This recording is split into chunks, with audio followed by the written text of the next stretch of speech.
था। और आज जो मैं आपको देने वाला हूँ वो देने वाला हूँ मिक्स डीआई होमवर्क में, है ना। ये मिक्स डीआई और बार वाली डीआई मैं आपको होमवर्क में देने वाला हूँ। ये आपका होमवर्क है आज का, ठीक है। ये मैं डाल दूंगा फाइल, है ना, ये सारा मैं डाल दूंगा, ठीक है। तो ये अभी पहले हम पाई चार्ट कर लेते हैं जो कि मैंने आपको कल दिया था होमवर्क में। चलो सॉल्व करते हैं इसको पूरा।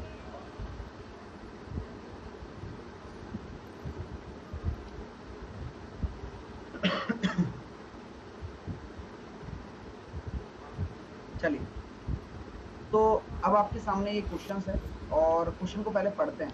पाई चार्ट का अगर कभी भी क्वेश्चन बनाना पड़े तो पहले देखिए कि ये जो पाई चार्ट है ये किस में है, डिग्री के पैरामीटर में है या फिर परसेंटेज के पैरामीटर में है। जब आप देखेंगे कि सर यह तो डिग्री के पैरामीटर में है, यानी कि आपको अब दिमाग में क्या रखना है, 360 डिग्री को रखना है, ठीक है माय डियर। आपको दिमाग में क्या रखना है, 360 डिग्री को अपने दिमाग और जहन में रखना है। तो चलते हैं, देखते हैं कि इस क्वेश्चन को आप कैसे कर पाएंगे। इसके क्वेश्चन, पहला क्वेश्चन ये है कि स्कूल में बिताए गए समय की प्रतिशत क्या है। तो सिंपल तौर पर हम देख सकते हैं स्कूल में बिताया गया समय है 105 डिग्री। अभी मैंने आपको कल ही बताया था कि अगर मुझे 360 डिग्री के बारे में बोला जाए तो मैं उसको प्रतिशत में बोलूंगा 100%। अगर मैं 1 डिग्री के बारे में बोलता हूं तो प्रतिशत में बोलूंगा 100/360। अगर मैं 105 डिग्री के बारे में बोलता हूं तो आंसर कितना आ जाएगा, 100/360 × 105, यही आएगा। अब इसको हम सॉल्व कर लेते हैं। जैसे हम इसको सॉल्व करेंगे तो मैंने काटा इसको 5 से, 5 दूनी 10, 5 एकम 5, ठीक है। क्या हो गया, सही है ना, सही है, कोई दिक्कत तो नहीं है। 420 है, कहाँ 420 है,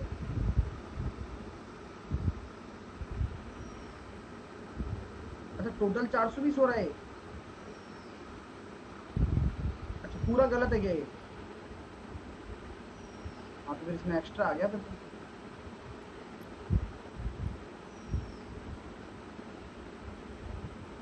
तो गड़बड़ हुई है डीआई में। देखते हैं, चलो एक बार, 120 + 120 + 105 + 45 + 30, टोटल 420 तो डीआई गलत है। यहाँ कितना निकल कर आ रहा है, ये तो 240 तो यही हो गया और 150 ये हो गया, हाँ डीआई गलत है। नहीं आंसर भी नहीं आएगा, डीआई ही गलत है भाई, डीआई ही गलत है, जी हाँ, ठीक है। तो अगर इसको आप 360 के रेस्पेक्ट में देख लो तो गलत मामला हो जाएगा।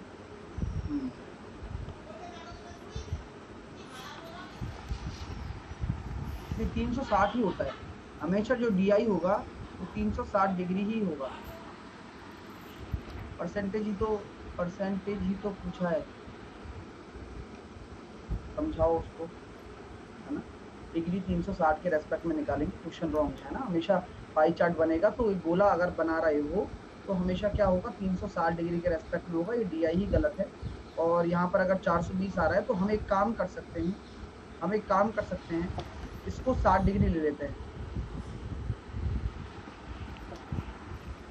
अभी परसेंटेज पूछा है तो, लेकिन परसेंटेज आप ऐसे नहीं निकाल सकते, आपकी मर्जी नहीं है। कोई भी पाई चार्ट जो रिप्रेजेंटेशन होगा वो 360 डिग्री के रेस्पेक्ट में होता है, ये ध्यान रखना। अब ठीक है, इस अदर्स को आप 60 डिग्री कर दो, ठीक है। अब करके देखो कि आंसर क्या आ रहे हैं आप लोगों के। अदर्स को आपने 60 डिग्री कर दिया तो आप 105 का मान निकालोगे 360 के रेस्पेक्ट में, तो लगभग 30% आ जाएगा शायद, है ना। लगभग कितना आ जाएगा, 30% आ जाएगा। 105 डिग्री निकाल रहे हो, है ना, 100%/360, ठीक है। तो ये अपना हो जाएगा लगभग 30% आ रहा है, क्योंकि 36 या 108 होता है ना, अप्रॉक्स 30% आ जाएगा। नेक्स्ट क्वेश्चन देखिए, सोने की तुलना में, इसको है ना 60 कर लेना, ठीक। ये कितना हो जाएगा, सोने की तुलना में खेलों पर वह कितना प्रतिशत समय व्यतीत करता है। सोने की तुलना में खेलों पर वह कितना समय व्यतीत करता है, यानी कि 30 डिग्री डायरेक्ट निकाल सकते हो। मैंने कहा था ना कि परसेंटेज के लिए हमें मतलब अगर हमें कुछ परसेंटेज निकालना है तो हमें डायरेक्ट जो डेटा है उसका यूज करना है। 30 डिग्री अपॉन 120 इंटू 100, 25% आंसर है। नेक्स्ट, यदि इसको 60 कर लेना, यदि वह गृह कार्य तथा खेल में समान समय व्यतीत करता हो तो शेष समय बाकी सभी क्रियाकलापों के लिए, है ना, नियत है। ठीक है, बाकी सभी क्रियाकलापों के लिए नियत है। और क्या हम कह सकते हैं, सोने पर जो प्रतिशत कमी होगी वो क्या है, ये आपको बताना है। सोने पर जो प्रतिशत कमी होने वाली है वो आपको बताना है। तो कैसे करने वाले हैं जरा देखिएगा। देखिए, तो क्या हम ये कह सकते हैं, यदि वह गृह कार्य तथा खेल में समान समय व्यतीत करता हो तो शेष समय बाकी सभी क्रियाकलापों के लिए नियत है, तो सोने का प्रतिशत कमी बताइए।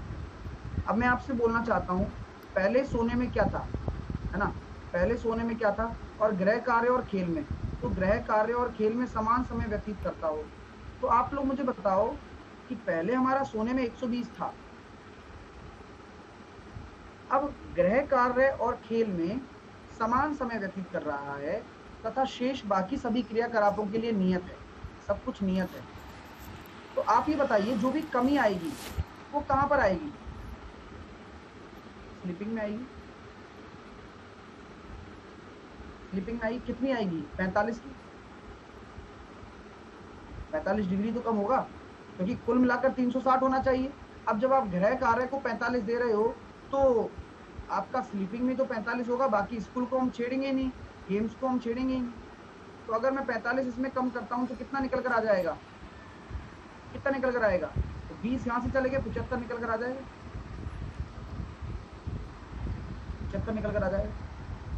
तो आपसे पूछा सोने पर प्रतिशत कमी, कितनी कमी हो रही है, कितनी कमी हो रही है आपके लिए, 45। किसके रेस्पेक्ट में, 120 के रेस्पेक्ट में, इंटू 100, 15 8 120, 15 या 45, आंसर आएगा 37.5। क्या आएगा, 37.5। सर ये नहीं हो रहा था, कोई गड़बड़ है बताओ, कि 15 डिग्री क्या कहना चाह रहे हो आप।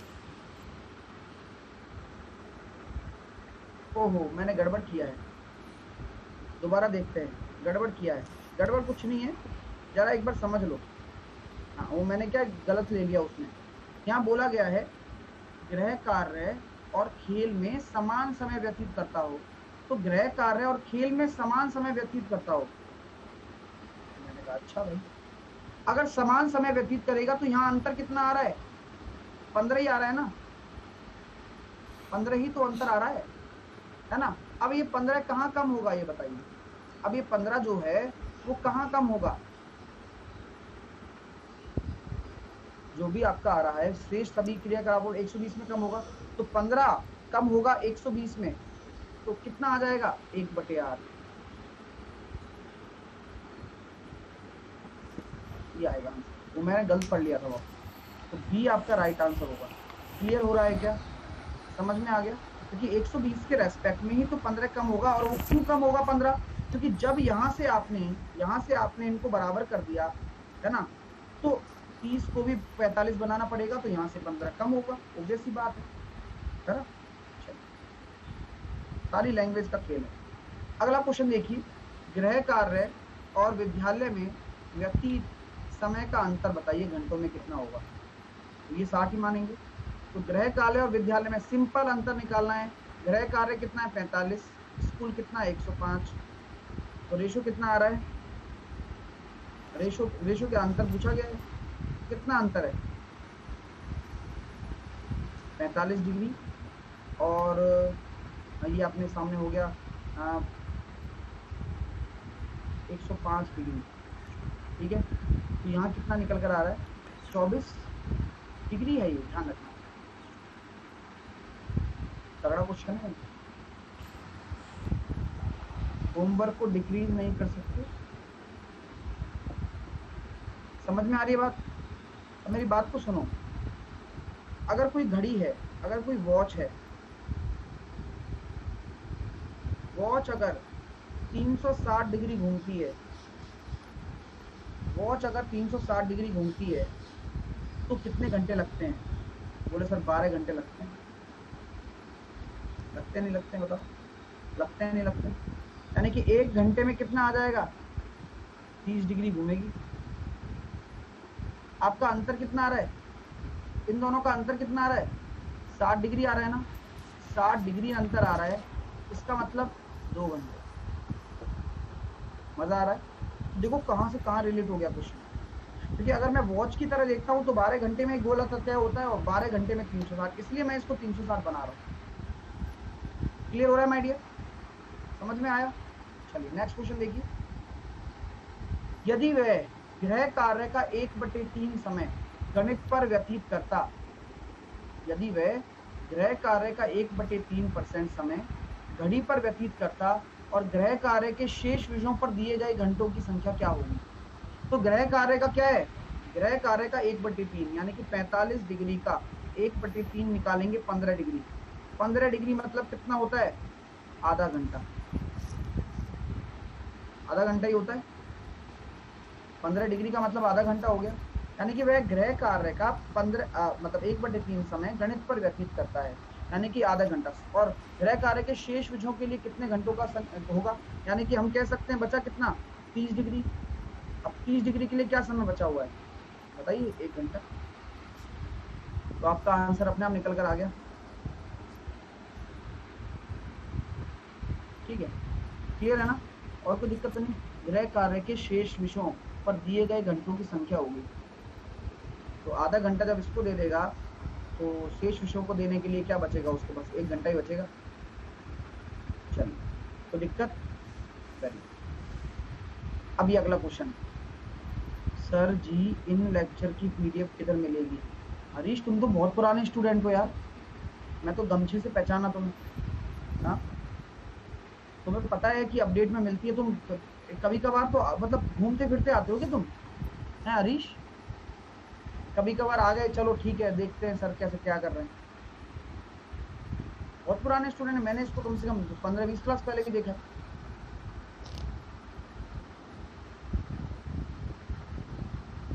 चलो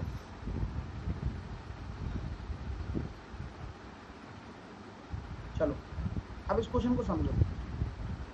ये आपके सामने ग्राफ दे रखा है, 2 DI आपको दे रखी है, ठीक है?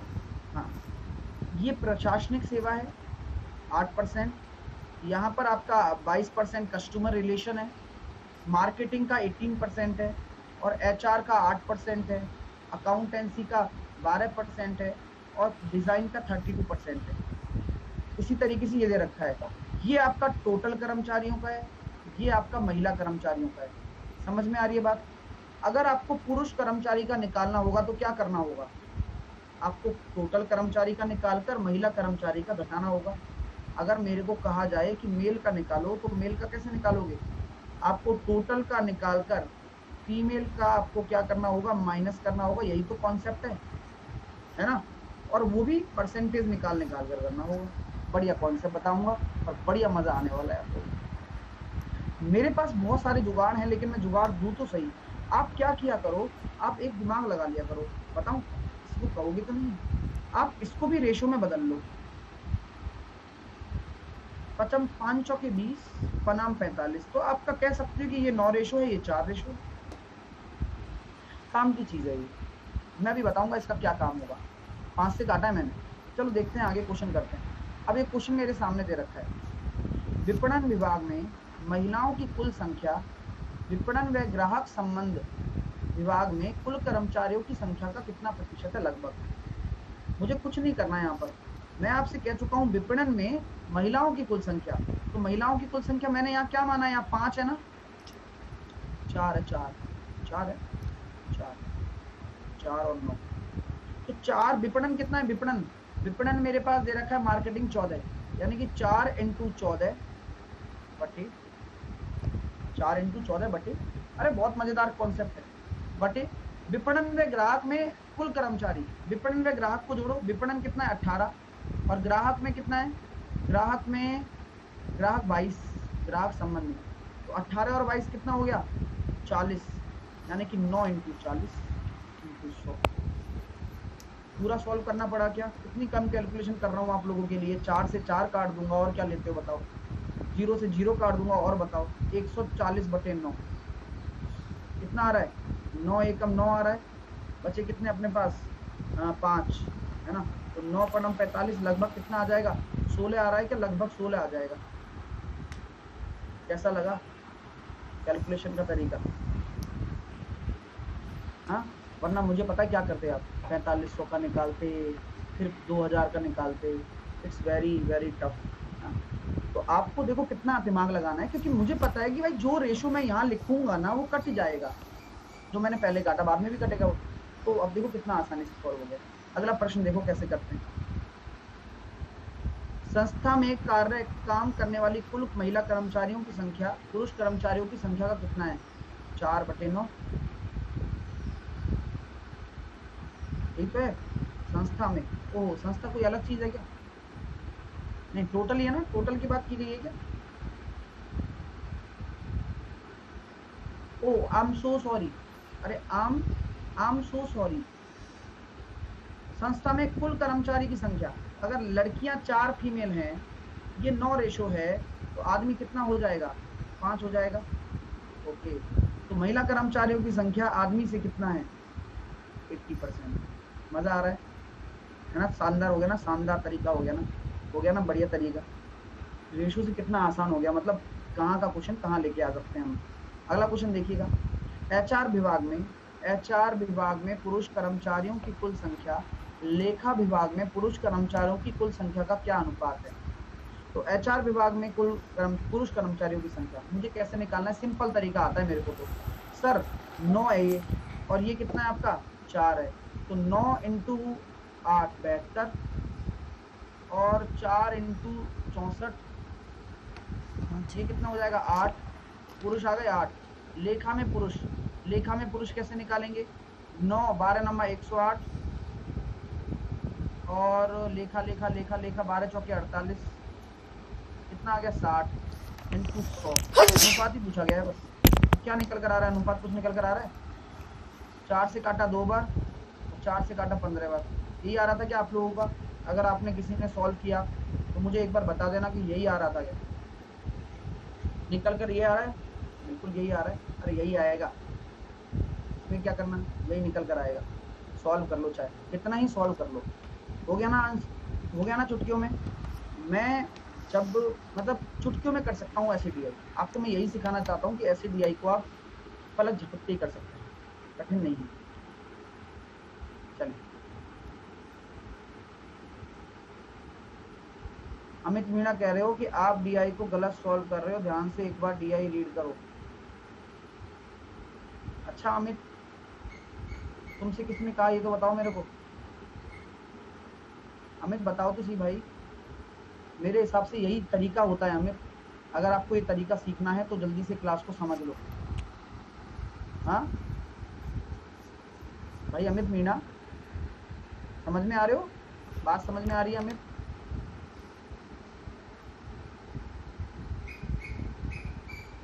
चलिए, भाग गया नहीं, वो पता नहीं क्यों बोल रहा है। चलिए, ज्यादा होशियार नहीं है, उसको दिमाग में बैठा नहीं। थोड़ी बात बताऊं, क्योंकि टोटल परसेंटेज तो हजम दिया है, और फीमेल क्या ज्यादा है? क्योंकि टोटल, क्या बोल रहे हो? क्योंकि टोटल परसेंटेज तो कम दिया है और फीमेल का। अरे उससे क्या फर्क पड़ता है भाई? फिर वही वाली बात कर दी ना वही वाली बात आपने हमें। बस इतना ही दिया है, इतना ही दिमाग लगाया बस भाई। मैं ये कह रहा हूँ, मैं बोलता हूँ मेरे पास 20% है, वो मैंने बोला 100 का। मैंने बोला मेरे पास 20 का 60% है। अब ये बताओ मेरे को बड़ा कौन है? ये मैं मानता हूँ मेरा टोटल है, और ये मैं मानता हूँ मेरा फीमेल है। अब दिमाग लगा के बताओ भाई, डिपेंड करेगा इस पर, इस रेशो पर डिपेंड करेगा। ये अगर 5 गुना है ना, तो ये 5 गुना के हिसाब से निकलेगा 1, और ये अगर आपका 1 गुना ही है, इस हिसाब से निकलेगा 0.3। तो ये डिपेंड कर रहा है, इसलिए ये 9 रेशो यहाँ पर है, और ये यहाँ पर 4 रेशो है। समझ में आ गई बात, है ना? ये कल भी मैंने समझाया था, ये कॉन्सेप्ट को दिमाग में रखा करो ना।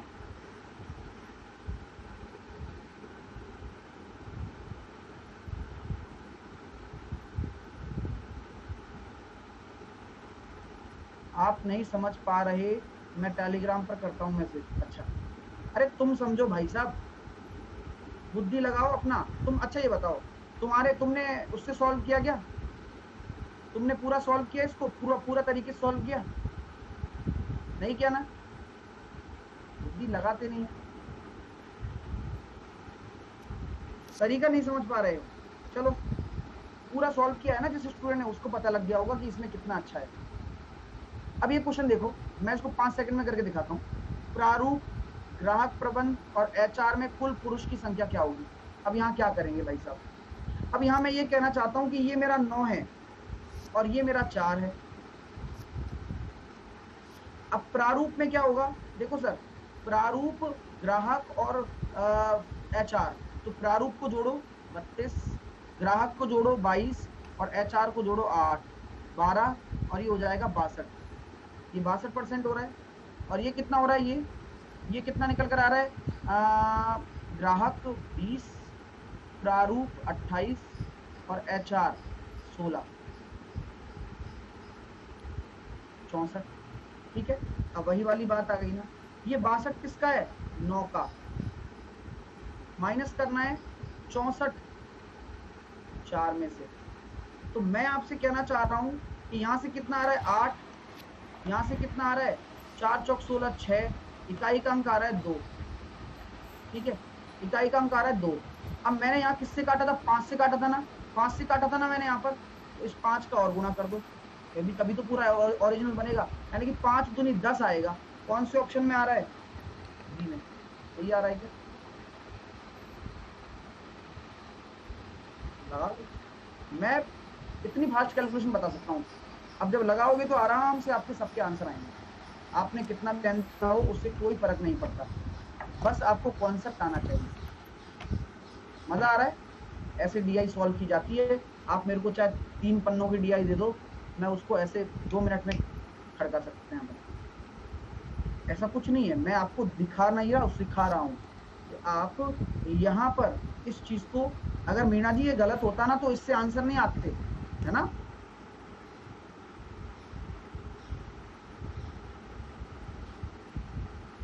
क्लियर है? चलिए, तो क्लियर हो गया माय डियर सबको? डिटेल में करने पे बहुत टाइम लगेगा, मैंने पहले ही बोला था। क्योंकि आप ये बताओ, जो मेरा इन रेशियो का हिसाब है वो 5 का गुणा ही तो है, तो मैं इसको 5 से गुणा बाद में कर दूंगा ना लास्ट में, क्या दिक्कत है? चलिए नेक्स्ट क्वेश्चन बताइए।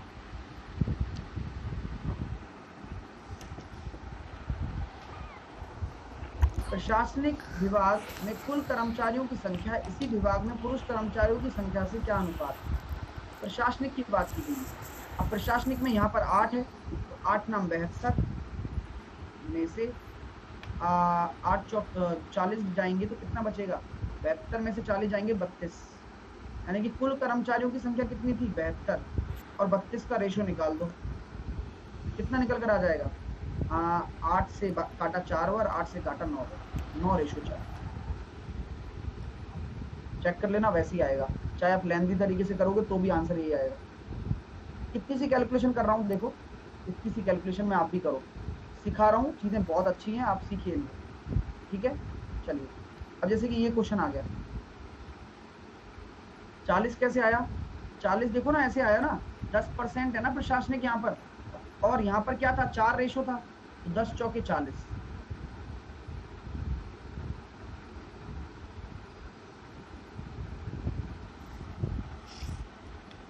चलिए, ओहो अमित, डोंट बी इमोशनल भाई, है ना? आपको, आप जो बोल रहे हो वो डाउट नहीं था, वो तो ये कह रहे थे कि गलत कर रहे हैं। गलत क्यों कर रहे हैं?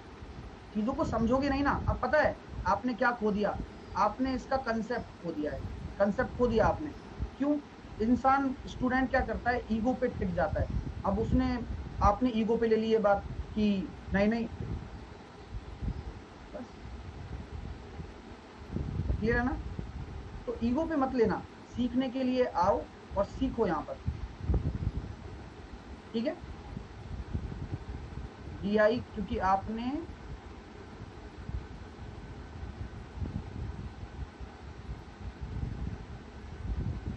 चलिए अब आराम से पढ़ाई करो ना, कंसेप्ट सिखाया, इतना बढ़िया क्वेश्चन करा दिया 5 सेकंड में सॉल्व, उसको सीखो, दिक्कत ही नहीं आनी चाहिए आपको, है ना भाई। और देख लेना एक बार। अब आगे देखिएगा इस क्वेश्चन को कैसे करेंगे।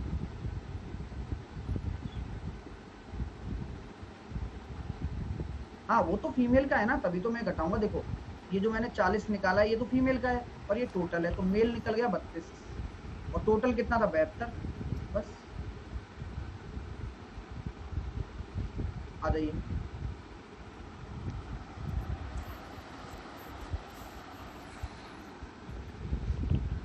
अब इस क्वेश्चन का जवाब दीजिए। ये क्वेश्चन बड़ा प्यारा है। क्वेश्चन समझ में आ गया क्या? क्या आप सभी को क्वेश्चन समझ में आ चुका है? कुल कारें बोली गई हैं।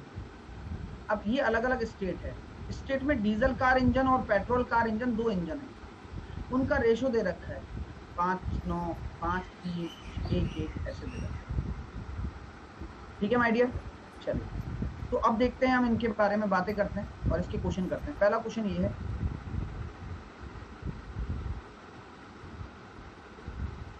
राज्य 2 में, ठीक है, राज्य 2 में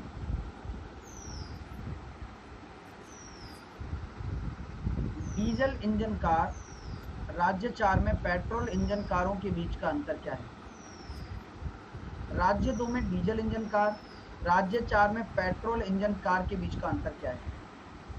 अब आराम से समझना, बहुत ही क्लासिक तरीका बताऊंगा। अब राज्य 2 में डीजल इंजन कार और राज्य 4 में पेट्रोल इंजन कार, आराम से देखिए। पहले मुझे बात करनी है राज्य 2 की और राज्य 4 की। राज्य 2 में पहले ये बताइए टोटल है कितनी कारें? आप इस 7000 से मतलब रखोगे क्या? अभी नहीं रखेंगे, अभी मत रखो यार, पहले तो हिसाब किताब कर लो कि भाई चक्कर क्या है। तो क्या मैं ये कह सकता हूँ, स्टेट 1 में मैं देखा 7 रेशो बराबर अगर 14% है, यानी कि 1 रेशो बराबर 2, यानी कि यहाँ हो जाएगा 6%, यहाँ हो जाएगा कितना 8%। 9 और 5 14, 14 बराबर 28, यानी कि 1 बराबर 2, यानी कि यहाँ हो जाएगा 10%, यहाँ हो जाएगा 18%। 32 यानी कि 8 बराबर 32, 1 बराबर 4, यानी कि यहाँ हो जाएगा 20%, यहाँ हो जाएगा कितना 12, 1 1 13 13, हो गया ना कमाल की बात। अब यानी कि आपका जो रेशो है इसके परसेंटेज में कन्वर्ट हो चुका है, आपको टेंशन नहीं लेनी की। यानी कि अब क्या बोला गया है, क्वेश्चन बोल रहा है राज्य 2 में डीजल इंजन कार और राज्य 4 में पेट्रोल इंजन कार, अभी भी टेंशन नहीं लेना। राज्य 2 में डीजल कितना है 10, राज्य 4 में पेट्रोल बोला है ना, राज्य 4 में पेट्रोल 13, अंतर कितना आ रहा है 3% का, और ये 3% किसका 7000 का। हो गया हो गया हो गया काम, क्या करना है 210 आंसर आ गया। अगला क्वेश्चन, पेट्रोल राज्य 3 में पेट्रोल इंजन, राज्य 1 में डीजल इंजन। तो राज्य 3 में पेट्रोल इंजन क्या है, राज्य 3 में पेट्रोल इंजन 12 है और राज्य 1 में डीजल कारों की संख्या 6। तो क्या बोला गया कितना अधिक है, 6 12, 6/6 × 100।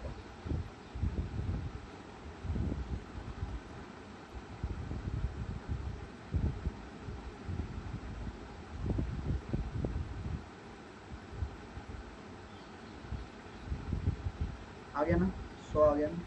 नेक्स्ट देखो कितना 5 सेकंड में करने वाले हो। राज्य 3 में 25% डीजल इंजन कार एसी हैं, शेष कार नॉन एसी हैं। राज्य 3 में बिना एसी वाली डीजल कारों की संख्या बताइए। भाई ये बढ़िया क्वेश्चन है। अब मैं आपसे बोलना चाहता हूं कि 25% एसी हैं और बाकी नॉन एसी हैं, तो बिना एसी वाली डीजल कार बताइए। 75% किसका निकालना है, राज्य ए में जो कार है ना उनका, डीजल कार का।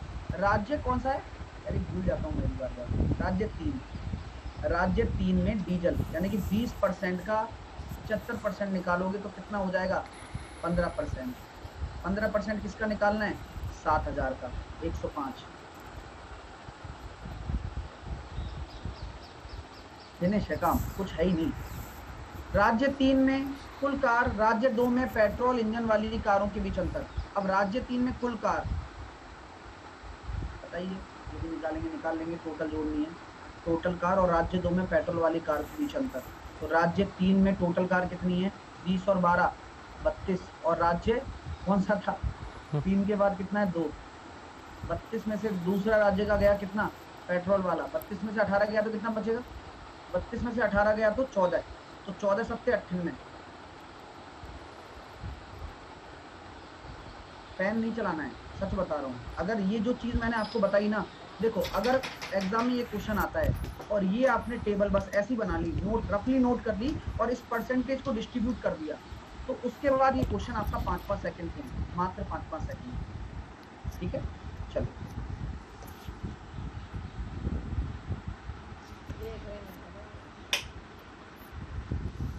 नेक्स्ट।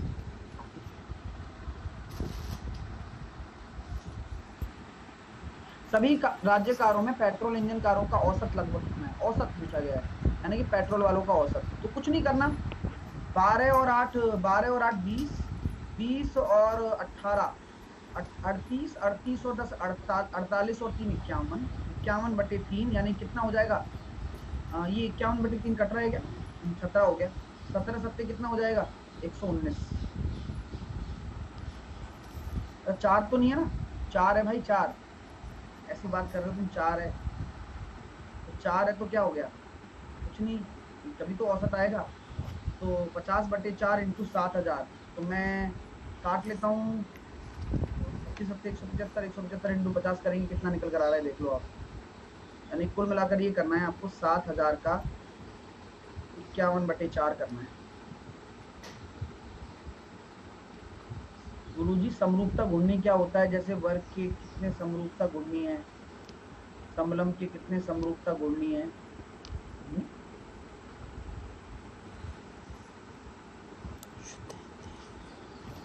इंग्लिश वर्ड ढूंढ के लाओ एक बार यार, है ना? इंग्लिश वर्ड ढूंढ के लाओ, तो फिर अपन एक बार क्या देख सकते हैं कम से कम है क्या चीज। इंग्लिश वर्ड क्या था इसका? ये घूर्णी इंग्लिश में भी लिखा हुआ था क्या? क्या कह रहे हो अमित, एक बार बताना।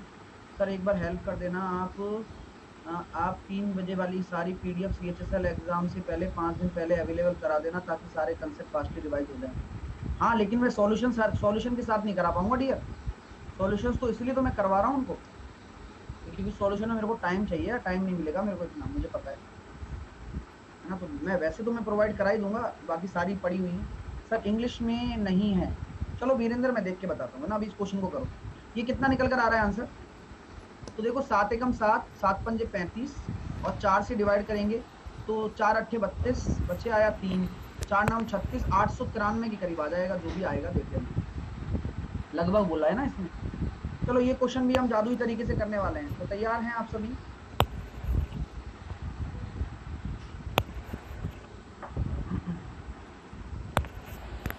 अब मेरे पास वही तरीका है, 24,000 और 25,000। 24 और 25 मान लो, बात सही, बात ही वही पड़ेगी, और कोई कट भी तो नहीं रहा ना, यहाँ तो हम बच ही गए वैसे भी। 24 और 25 मानना है। ए को दे रखा है एडुकेशन, बी को दे रखा है सेविंग, ये सब क्वेश्चन में आने वाला है। पहला क्वेश्चन क्या है? अप्रैल महीने में वेतन से शिक्षा, किराना और बचत पर खर्च की औसत बताइए। अप्रैल की बात कर रहा है, अप्रैल की बात कर रहा है, तो चुपचाप काम करिए अपना, चुपचाप अपना काम करिए। जैसे कि सर शिक्षा क्या है? ए, किराना क्या है? सी, और बचत कितना है? बचत भैया बचत कितना है? B B B B B 18। 8 और 4 12, 12 और 7 19, ये कितना हो गया? 6, 69। और 69 का औसत कितना हो जाएगा? 23। 23 किसका? 24 का। तो यूनिट डिजिट कितना आ रहा है? जिंदाबाद है क्या? बिल्कुल है सर। यूनिट डिजिट कहाँ जाएगा हमारा बेचारा? देख लो ना, देखो कॉन्सेप्ट कितना प्यारा है भाई। 5-5 सेकंड मात्र। ये बैंक में पता है मेंस में डीआई आती है ना, वो मैं ऐसे ही करा सकता हूँ आसानी से। बढ़िया, मजे में पढ़ो, कोई दिक्कत ही नहीं। नेक्स्ट, इस क्वेश्चन को देखो। आपकी वाली तो वैसे भी आसान ही आती है।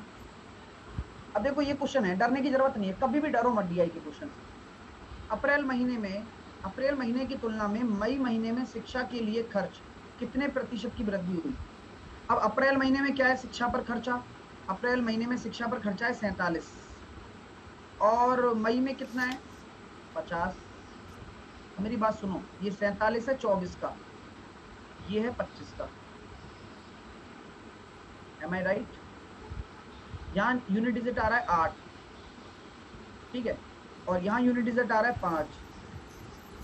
ज्यादा कौन सा आएगा? ज्यादा क्या आएगा? ऑब्वियसली ज्यादा जो आने वाला है वो क्या आने वाला है बताओ? 25 पंजे 125, और 24 सत्ते मैं 50-30 तक का पढ़ा ना, आपको आना चाहिए। 47 इंटू 24 करेंगे तो कितना निकल कर आ रहा है? 1128।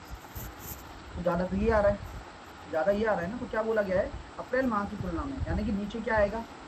नीचे 8 आएगा, यानी कि 3/8 कह सकता हूँ क्या? बोलो, यही आने वाला है ना।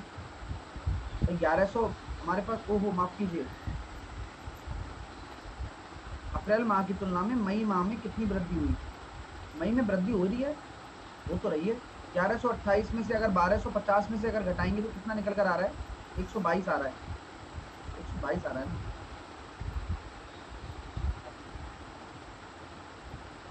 अरे गड़बड़ कर रहे थे हम लोग, यहाँ 0 आएगा यूनिट डिजिट, यहाँ यूनिट डिजिट 0 आएगा ना।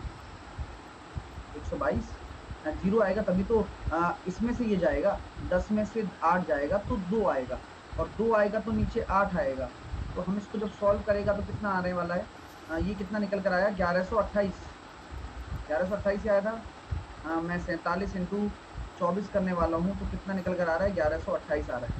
तो मैंने देखा ये कितनी बार जा रहा है लगभग, सॉल्व करके देखो। ये अगर 10% होता तो 11.28 आता, ये लेकिन 10% से ज़्यादा है। तो 10% होता तो यहाँ ऊपर 1128 आता, लेकिन ये 10% से ज़्यादा है। देखना सही आ रहा है क्या? मैंने रस्म मारा है, सही है? समझ में आ रहा है? कंसेप्ट समझ में आ रहा है आप लोगों को? सर इंग्लिश में रोटेशनल सिमेट्री, हाँ, घूर्णी समरूपता। रोटेशनल सिमेट्री होती है ना, क्यों नहीं होती है? जैसे ज्योमेट्री में भी बहुत कर सकते हैं रोटेशनल सिमेट्री, बड़ी बात है। क्वेश्चन भेजो मेरे को अभी, है ना, अभी क्वेश्चन भेजो, क्वेश्चन देख लेते हैं ना, तब पता लग जाएगा। ठीक है, 10 से एक ही ज्यादा है ऑप्शन, हाँ एक ही ज्यादा है, इसलिए आंसर आ गया। क्लियर है? किसी को कोई दिक्कत तो नहीं है? अभी डाउट तो नहीं है किसी को? किसी को कोई डाउट तो नहीं है ना भाई ये कैसे किया, क्या किया है ना? सिंपल है, लॉजिक सॉल्व करना था बस। नेक्स्ट क्वेश्चन देखिए, इस क्वेश्चन को करके बताओ चलो।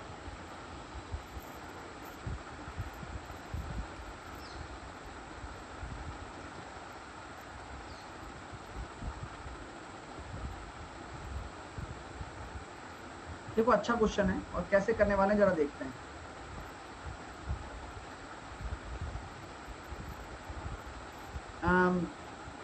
देखो, अप्रैल महीने के मतलब अप्रैल महीने के वेतन से बचत की राशि और मई महीने के वेतन से विविध खर्च का अनुपात बताओ। अप्रैल से बचत, तो डायरेक्टली क्या कर सकते हैं?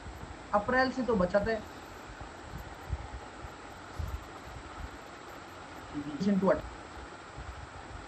और मई से विविध, यानी कि विविध कितना है?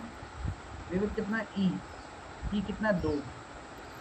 सॉल्व करके देखो, 50 से कट जाएगा 2, और क्या, ये हो जाएगा 9, 24 नंबर 216, और 25 आ रहा है। कुछ नहीं, कैलकुलेशन सर आपका।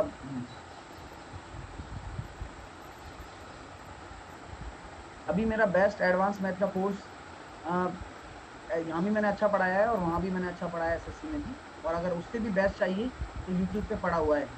ठीक है, अगर सच में ज्योमेट्री पढ़नी है तो वो वाली ज्योमेट्री पढ़ लेना, उससे बेटर कुछ नहीं है। कभी कभी मैं भी अटक जाता हूँ तो मैं वही ज्योमेट्री पढ़ता हूँ, मेरी वाली। ठीक है ना, समझ में आ रहे हो? मेरी जो यूट्यूब पे ज्योमेट्री मैंने पढ़ाई है तो कभी कभी मैं भी भूल जाता हूँ, तो मैं भी उसी में से पढ़ता हूँ।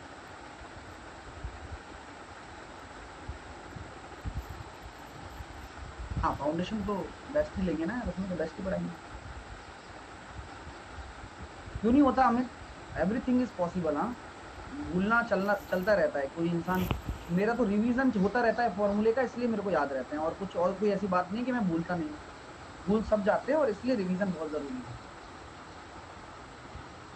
इसलिए मिक्स क्वेश्चन करते रहो दिन भर, जिससे कि आपका क्या रहेगा कि एटलीस्ट दिमाग में हिट तो करेगा ना।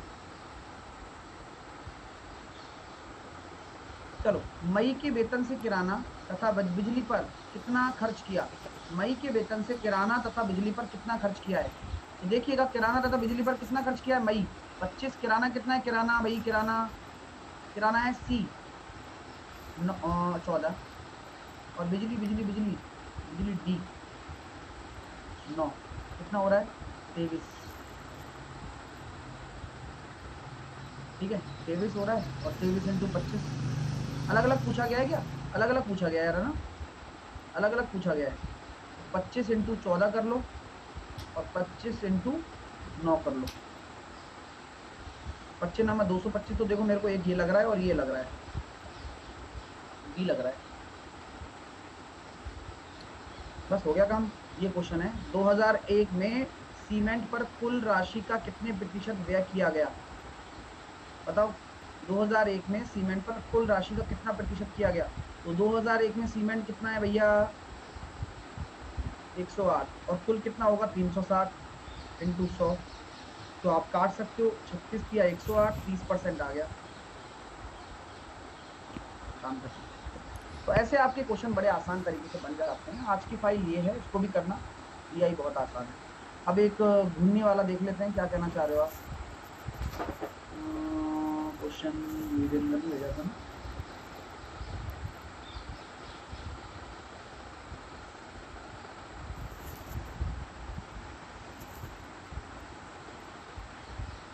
एक समलंब की एक समलंब एक समलंब की रोटेशनल सिमेट्री का क्रम है।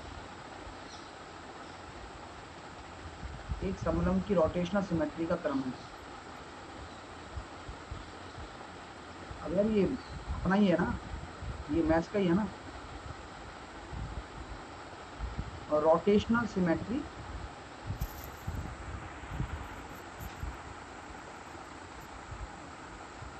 ऑर्डर होता है ना।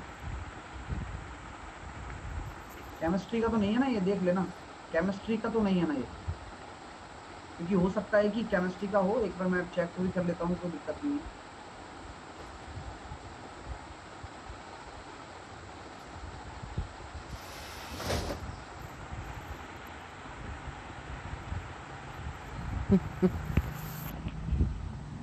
कैटेगरी जो बढ़िया बात है, हिला रहे हो तुम। 2 आएगा इसका आंसर, 2 आएगा। हाँ, दे रखा है 2 आएगा ना।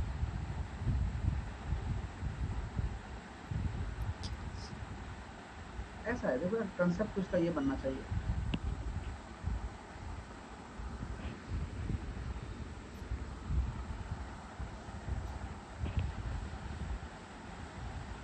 ये ट्रेपेजियम होता है, ये ट्रेपेजियम होता है। अब मैं अगर आपको ये कह दूं कि भैया, ये मैंने पॉइंट बना दिया ए, ये मैंने पॉइंट बना दिया बी, ये मैंने पॉइंट बना दिया सी, ये मैंने पॉइंट बना दिया डी। अगर आप इसको इसके रेस्पेक्ट में घुमा रहे हो, घुमाओगे ना भाई, क्योंकि सिमेट्री है। बोलो हाँ यार, ठीक है, देखो बोलो सिमेट्री है, घुमा रहे हो ना।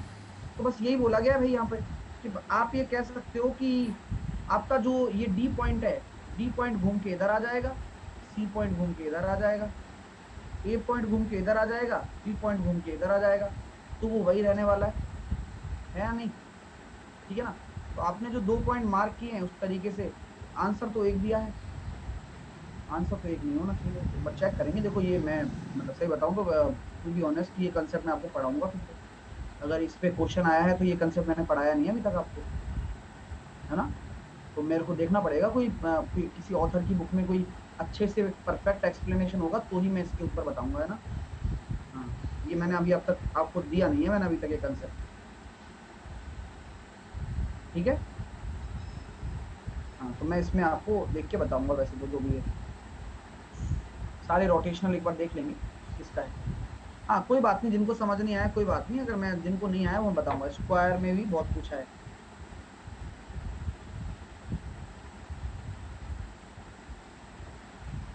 ठीक है ना, तो इसको करेंगे यार, मैं इसको जल्दी बताने वाला हूँ, है ना, चिंता ना करो।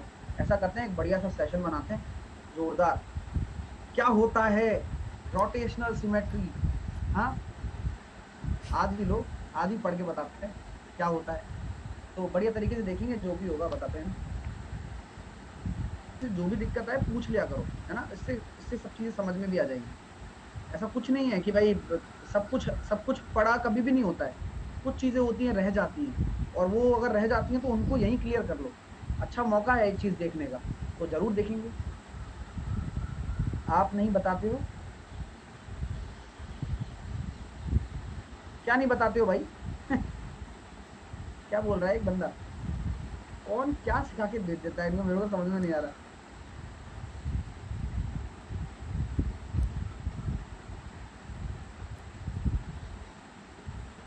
कमलेश वर्मा, क्या कह रहे हो कमलेश?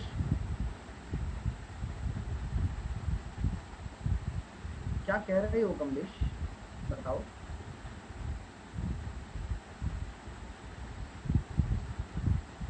ये तो लाइन है यार, है ना, इनकी डेटा लिख लेना। A B C D.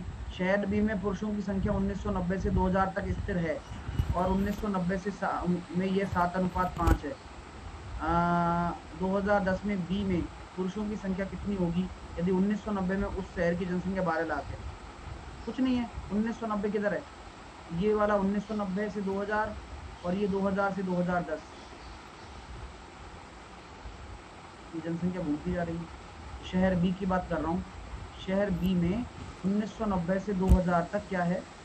अब महिलाओं की संख्या निश्चित है, और 1990 में आपको बोला गया है 12 लाख। ठीक है, दिख नहीं रहा है भाई साफ साफ, बात वही है। कर लेना इसको, तो वैसे ये 45 आ रहा है, सारा नोट करना पड़ेगा डेटा।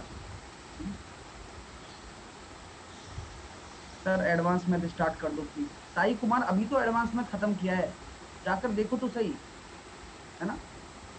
हाँ सर, नहीं बना 5 क्वेश्चन है, क्यों नहीं बना है? आसान है, ऐसा कुछ नहीं है इसमें जो आप समझ रहे हो। देखो कुछ भी नहीं बोला गया है, ए के बारे में बात की गई है। पहले ए के बारे में लिखो, ए के बारे में लिखो 1990 से 2000। पहले डेटा बनाओ, टेबल बनाओ। मैं भी ऐसे ही करता हूँ और आप भी ऐसे करोगे। और 2000 से 2010। ठीक है, ए के बारे में क्या बोला गया है? ए के बारे में बोला गया है कि भैया यहाँ पर 30 है, ठीक है ना, 30। और कितना आ गया? 40। बी के लिए 40। सी के लिए क्या बोला गया है? 60। डी के लिए क्या बोला गया है? 35। और ई के लिए क्या बोला गया? 50। और ई के लिए बोला गया 50। और कुछ? और एफ के लिए बोला गया है कितना? 75। अब इसी तरीके से उसका लिख दो, 45, 50, 70, 60 और 40 और 55। अरे जूम कहाँ से करूँ, इतना ही हो पा रहा है। ठीक है, अब क्या बोला गया है कि शहर बी में पुरुष से महिलाओं की संख्या का अनुपात 1990 से 2010 तक स्थिर है। यानी कि महिलाओं की संख्या नहीं चेंज हुई है। यहाँ पर आपको टोटल जनसंख्या दे रखी है, जिसमें महिलाओं की संख्या कांस्टेंट है 1990 से 2010 तक। ठीक है, और 1990 में ये 7:5 था। वर्ष 1990 में 7:5 था, और 7:5 था। ठीक है, तो यहाँ हम कह सकते हैं वर्ष 2010 में बी में महिलाओं की संख्या कितनी होगी यदि 1910 में 12 लाख है?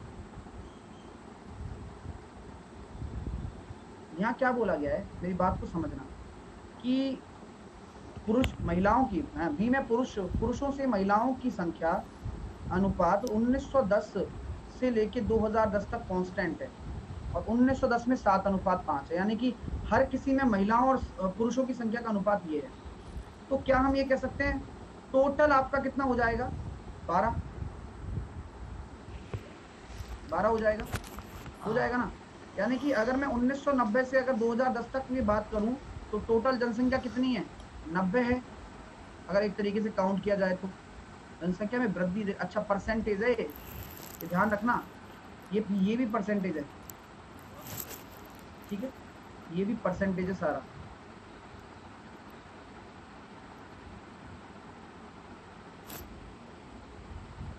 ठीक है, चलो अब यहाँ आपको परसेंटेज दे रखा है। 1990 में शहर की जनसंख्या कितनी बोल रखी है? 12 लाख। तो 12 लाख आपको बोल रखा है और अनुपात आपका 12 है। तो मैं ये कह सकता हूं कि महिला और पुरुष का रेशो बराबर है 7:5। तो यहाँ पर क्या बोला गया है कि पुरुषों की संख्या बताओ। मैं ये कह सकता हूँ कि देखो यहाँ तो ये परसेंटेज है और 12 लाख यहाँ पर, 12 लाख यहाँ पर 40% है और 2000 से सीधा 2010 में 50% हो गए। यानी कि कुल मिलाकर ये जो 12 लाख है आपका 12 रेशो के बराबर होगा। 1 लाख बराबर आपका 1 रेशो हो जाएगा। ठीक है, तो आपसे बोला क्या गया है? आपसे बोला गया है कि बी में पुरुषों की संख्या कितनी होगी। अब अनुपात स्थिर है हमारा, चाहे हम कहीं भी ले लें। यानी कि अगर यहाँ पर 12 अपनी जो वृद्धि हुई है 40% से 50% हो गया। ठीक है, जुलाई में किसका एग्जाम आ गया भाई? इसको देखेंगे यार, कल मैं इसको पूरा डिटेल में बताऊंगा, है ना, कोई दिक्कत वाली बात नहीं। इसको मैं पूरा कंप्लीटली बड़ा भेजना, थोड़ा फोटो खींच। ठीक है, ठीक है ना छोटू, इसको बड़ा भेजना है ना, कोई दिक्कत नहीं, अपन कल देखेंगे इसको पूरा, क्योंकि अभी टाइम हो गया, 3 मिनट रह गए यार, है ना। सबका क्वेश्चन ले लूंगा। डाउट सेशन भी आने वाला है ना, टेलीग्राम पे भेज देना, वहां बता दूंगा। डाउट सेशन भी तो आने वाला है ना, डाउट सेशन भी आएगा तो उसमें करेंगे। ठीक है डियर, तो मिलते हैं आपसे अभी 3 बजे वाली क्लास में। सब लोग आया करो, पढ़ा करो अच्छे से। अब इतना टाइम हो गया, ठीक है भाई, टेक केयर।